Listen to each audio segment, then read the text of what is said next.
vrai que la planète Mars, dans l'astronomie, a joué un rôle tout à fait déterminant, tout à fait fondamental, parce que c'est l'endroit où on a eu quelques petites chances de trouver la vie. Ah oui. La plus belle opposition martienne de ce début du millénaire est annoncée. En août 2003, par le jeu des trajectoires planétaires, Mars est alors au plus près, à seulement 56 millions de kilomètres de la Terre. Un temps particulièrement favorable à l'envoi de sondes spatiales, mais aussi et encore à l'observation terrestre. Regard croisé de chercheurs, tous très impliqués dans l'aventure martienne. La planète Mars est peut-être le seul astre du système solaire dans lequel on présume que la vie soit possible. Alors, trouver la vie sur une planète, ça, c'est quand même fondamental. De tout temps, l'humanité a voulu savoir si elle était seule sur Terre, ou s'il y avait de la vie ailleurs, si elle n'était qu'un élément d'une vie généralisée. Or, pour l'astronome, le moyen le plus direct de le savoir, c'est de regarder Mars. J'avais donc, j'avais 16 ans, et j'ai observé ça dans la petite lunette, j'ai fait ça une grande lunette à l'époque, de la Société astronomique de France, avec un grossissement de presque 200 fois, ce qui me paraissait absolument étonnant. Je me souviens comme si j'étais de la planète dans le champ de la lunette, c'est une chose qu'on n'oublie pas. Vous savez, maintenant on cherche à photographier les planètes, mais dans les années 50, la photographie planétaire n'était pas suffisamment avancée pour qu'on puisse voir les plus fins détails. Le seul moyen de voir des taches aussi petites que ça, des petits détails aussi ténus, ou bien ces toutes petites taches qu'on voit ici, cette petite région martienne toute petite, ça, vous voyez, c'était d'observer visuellement, de dessiner. Alors ça, c'est le cahier d'observation dans lequel j'ai reporté les mesures faites sur les différentes taches, les régions désertiques, les régions sombres et claires sur la surface de Mars, mesurer la polarisation de la lumière, c'est-à-dire la manière dont la lumière vibre quand elle s'est réfléchie sur la surface de la planète. La lumière arrive, elle est claire, la planète, elle repart. Et en repartant, elle a acquis des propriétés particulières. Alors ça, on mesure avec les instruments. Et les valeurs mesurées, on les reporte sur des dessins comme ceci. Alors à partir de ça, on peut reconstituer la nature du sol de Mars. Ce que c'est, est-ce que c'est de la roche, est-ce que c'est de la poudre, est-ce que c'est solide, est-ce que c'est meuble. On peut reconstituer également les propriétés des nuages. Est-ce que c'est des gouttelettes d'eau, est-ce que c'est des cristaux de glace. On peut étudier les envolées de poussière qu'on observe là-bas. Il y a aussi des dépôts de givre sur le sol. On peut caractériser ce givre, si c'est du givre d'eau, quelles sont ses propriétés. Donc c'est très important pour comprendre ce qui se passe effectivement là-bas.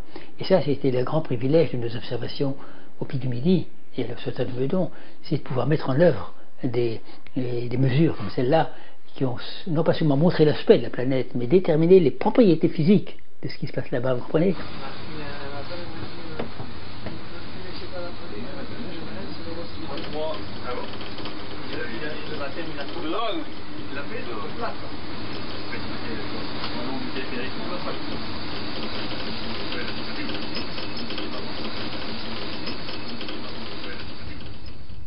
Vu l'altitude, la pureté du ciel, la qualité de la lunette, on peut monter le grossissement jusqu'à 900 fois.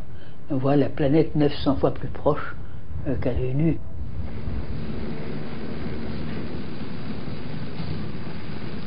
Le pic, c'est historique, donc toutes les grandes images de Mars ont été faites au pic. Et puis cette année, c'est une grande opposition, donc c'est un peu une espèce de fin de cycle, là, parce que c'est vrai que depuis le sol, on ne peut plus faire grand-chose d'intéressant maintenant. C'est quoi cette opposition? Donc il y a la Terre qui tourne autour du Soleil, ça on sait depuis un moment. Il y a Mars qui est la planète qui est au-delà de la Terre, c'est la première planète après la Terre. Et donc en fait la Terre tourne un peu plus vite autour du Soleil que Mars, qui tourne un peu plus lentement. Et ce qui fait qu'en fait il y a que de temps en temps où en fait Mars et la Terre se retrouvent du même côté du Soleil. Donc c'est là où effectivement ils sont plus près, parce que la plupart du temps en fait ça se décale et puis ils sont très loin. Donc en fait cette espèce de farandole là autour du Soleil, en fait elle a un cycle de 2 ans. Donc tous les 2 ans en fait le Mars et la Terre se retrouvent du même côté du Soleil. Et ça, c'est la conjonction la plus proche pour les plusieurs dizaines d'années à venir. Cet été, par exemple, là, ça va être en plein milieu du ciel et ça va tout illuminer, quoi. Ça va changer le ciel.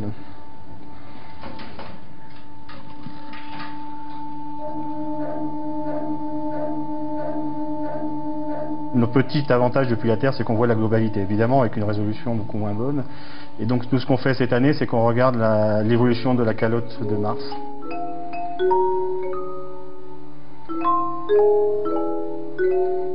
Mars a à peu près la même inclinaison que la Terre, donc il y a le même cycle de saison, donc des hivers et des étés très marqués. Et donc en fait il y a la calotte, alors c'est un petit peu différent que sur la Terre, c'est qu'il y a une calotte qui a tendance à pratiquement disparaître, alors que celle qui est de l'autre côté sur la face hiver devient plus grande. Donc en fait il y a une espèce d'échange d'eau entre les deux pôles. Parce que voilà, dans les régions, près des pôles, vous avez ces blancheurs ici. Et ces blancheurs, ce sont des peaux de givre qui sont en hiver. Puis quand le printemps arrive, eh bien le givre ne fond pas comme chez nous, il se sublime. C'est-à-dire qu'il passe directement de l'état solide à l'état de vapeur. De sorte que la tache polaire des peaux va diminuer le diamètre, si vous voulez, va se comprimer sur elle-même. Et voilà par exemple ici 3 dessins de cette calotte polaire au moment du printemps martien, au moment où d'un jour à l'autre on la voit qui s'évapore, on voit ici un petit liseré sombre, n'est-ce pas, qui est la roche qui vient d'être dégagée par l'évaporation du dépôt.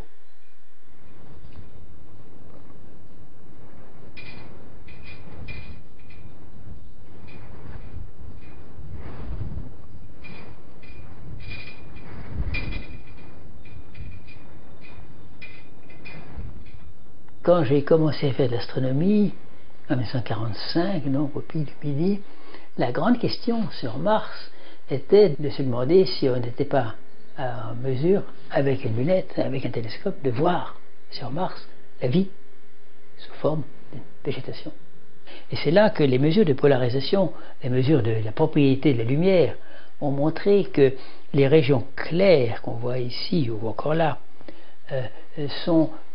ont toutes les propriétés d'un désert formé de tout petits grains, comme des petits grains de sable. Ce sont des sables fins d'ailleurs, et très oxydés, très rouges. C'est pour ça que la planète est rouge.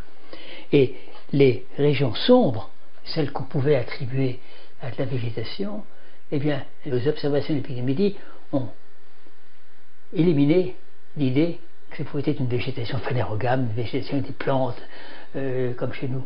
Si c'est la vie, et c'est pas sûr, il faut que ce soit une vie microscopique ou microbienne. Ou c'est peut-être des jeux de sable. Alors on était arrivé à cette conclusion quand a commencé l'ère spatiale. Mars has for centuries challenged the imagination of scientists everywhere. Only in recent years has the faraway planet begun giving up a few of its well-kept secrets, with the help of highly detailed photographs taken by the Mariner spacecraft. Jusqu'à l'exploration spatiale de Mars, ce que l'on savait de Mars, à savoir que le Soleil est rouge, qu'il y a des calottes, qu'elles évoluent au gré des saisons, ne permettait vraiment pas de savoir si même il y avait encore de la vie à la surface de Mars. Dès qu'on a envoyé des sondes là-bas, on s'est aperçu que Mars est essentiellement un énorme désert et qu'à la fois, il y a eu dans le passé des structures formées par une évolution très intéressante, peut-être même par de la vie, mais qu'aujourd'hui c'est une planète totalement éteinte.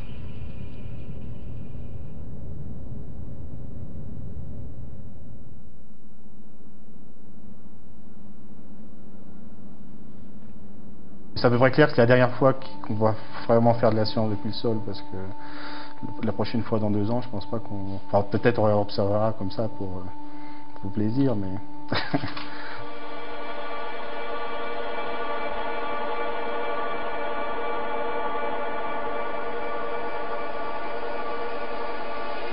Quand j'ai vu apparaître cette nouvelle manière d'observer, d'étudier les planètes, en envoyant des sondes, des instruments à proximité des planètes, pour les voir de plus près, on a bien senti que c'était une méthode complètement nouvelle. Mais ces sondes, il semblait qu'elles partaient vers l'inconnu. Alors elles ne partaient pas vers l'inconnu, elles partaient vers des planètes qu'on avait déjà défrichées dans leur connaissance de base. Il n'y a pas eu de grande remise en cause, il n'y a pas eu de chamboulement dans les connaissances. Les nouvelles manières de pratiquer la science aient pu s'appuyer sur l'observation télescopique sans défaillance.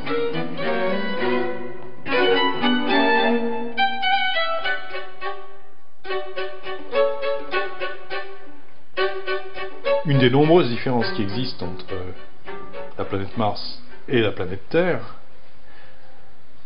c'est que dans le cas de la planète Mars, on n'a pas observé au cours des nombreuses missions spatiales la moindre trace d'une activité géologique. Quand je dis la moindre trace, quels seraient les indices? Bien, l'indice le plus évident, ça serait des éruptions volcaniques.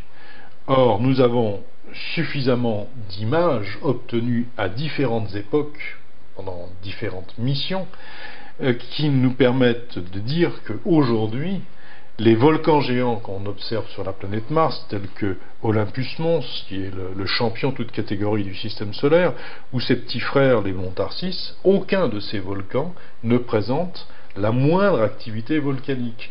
On a des images à très haute résolution, des coulées les plus anciennes, entre guillemets, émises par ces volcans. Eh bien, on peut estimer qu'elles ont quelques centaines de millions d'années d'âge. Donc, plus de volcanisme. Or, le volcanisme, c'est vraiment la manifestation par excellence de la dynamique interne de la planète.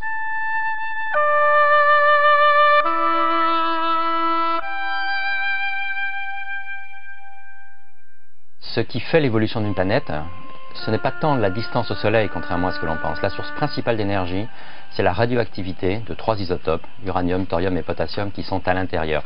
Et même si les objets sont formés à peu près du même matériau d'origine, c'est-à-dire que si chaque mètre cube représente le même radiateur, simplement parce qu'une planète est plus grosse, le gain en énergie va être beaucoup plus grand. Sur Terre, il y a au total plus d'éléments chauffants que sur Mars, et c'est ça qui a permis à cette planète d'atteindre un niveau d'activité beaucoup plus élevé, et donc dans la décroissance, d'être encore aujourd'hui active, alors que Mars, parti d'un niveau d'activité plus faible parce qu'elle est plus petite, a passé le cap de la mort géologique.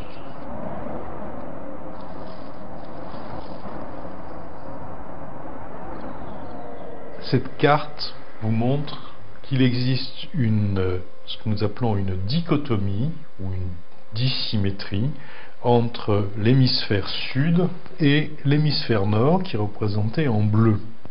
Alors, à quoi tient cette dissymétrie? Eh bien, elle tient au fait que d'abord, il y a une grosse différence d'altitude entre le terrain situé au sud et ceux situés au nord. Il y a une différence de plusieurs kilomètres d'altitude. Et on se pose encore des questions pour expliquer la raison de cette différence d'altitude et de morphologie entre le sud et le nord de la planète. Et une des hypothèses qui a été avancée, c'était que la plaine, ou la région qui est aujourd'hui une plaine dans l'hémisphère nord, aurait pu être occupée autrefois par une sorte d'océan ou une mer, pas très profonde d'ailleurs selon certains. Ce qui vient supporter cette hypothèse, c'est le fait que les nombreux réseaux fluviatiles que l'on observe dans l'hémisphère sud de la planète convergent tous vers la partie nord, qui, je vous rappelle, est en contrebas de la partie sud. Donc évidemment c'est assez troublant, et certaines personnes pensent que l'hémisphère nord aurait pu être couvert par une certaine quantité d'eau. Nous pensions jusqu'à un passé très récent que l'eau avait soit disparu dans l'espace, soit se retrouvé dans le sous-sol martien sous forme de glace, mais qu'elle ne pouvait plus exister en tant que liquide à la surface de Mars. Or, des images qui ont été prises il y a quelques mois nous ont montré que aujourd'hui encore, l'eau pouvait de temps en temps exister à la surface de cette planète. Sur une image comme celle-ci, on observe des ravines qui font environ 1 à 2 km de long, qui descendent le long de cette pente et qui ont été creusées très récemment. Et les traces sombres que l'on voit ici, ce sont les traces laissées par les tornades, les Dust Devils, qui balayent la poussière et qui mettent la roche à nu. Et ces traces de ces deux ravines disparaissent sous ces ravines, ce qui montre que ces ravines sont très récentes. Un autre exemple, sur cette image, on voit aussi encore des ravines, et à la base de ces ravines, eh bien, il y a des sortes de petits deltas. Or, ces deltas recouvrent des champs de dunes, et des dunes qui sont contemporaines. Donc deux exemples, parmi de nombreux autres, qui montrent que l'eau a peut-être, ou a même très probablement, pu réapparaître brièvement à la surface de la planète Mars il y a peu de temps. Alors quand on dit il y a peu de temps, par contre, on ne sait pas si c'est hier, avant-hier, il y a un mois ou il y a un an. Mais très probablement dans une période très rapprochée de nous.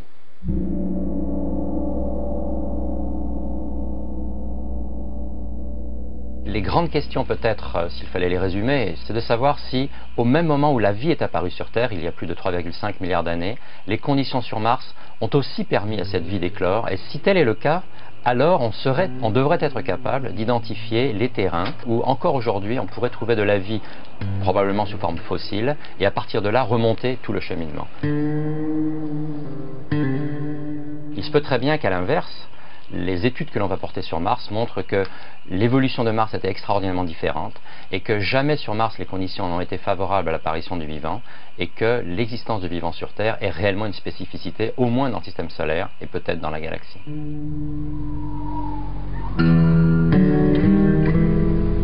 Ce que l'on espère, c'est qu'on aura la capacité d'identifier des endroits où aller se poser pour apporter des échantillons, et ceci va ouvrir le pas à une nouvelle ère d'exploration qui sera l'ère des retours d'échantillons martiens, et si ces recherches s'avèrent efficaces, et si en particulier on est capable de détecter des êtres peut-être unicellulaires fossilisés, alors l'étape suivante consistera à voir si dans le sous-sol profond de Mars, là où peut-être existe de l'eau liquide, il ne serait pas alors totalement exclu que certaines de ces nappes souterraines soient des niches où même aujourd'hui de la vie extraterrestre soit en train de se développer.